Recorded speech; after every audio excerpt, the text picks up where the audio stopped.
And we're back, and this time I'm going to give you an introduction to how we can use lines in photography to guide the eyes of our viewers. We've got this composition, the mountains and the reflections in the water, they all lead to one single focal point. It's a very typical composition in landscape photography. Here's a more complex one. It almost has two focal points, just the one on the right side and the boat, and there's a clear distinction between the foreground and the sky and the horizon. So you can even use lines to think about these more complex compositions.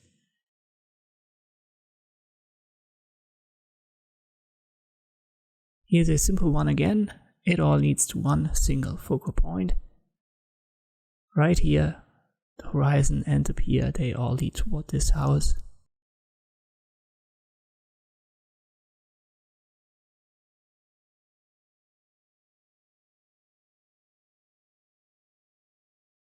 You can create the same lines with shadows and even sun rays. So there's one focal point, it's clearly the sun, and everything leads towards it. The rays, the trees, the shadows, and even the horizontal line.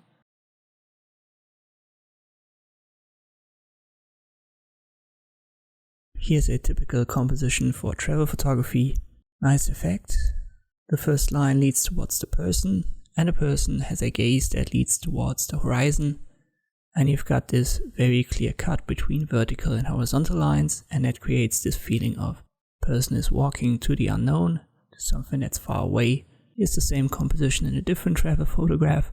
Same effect, same method.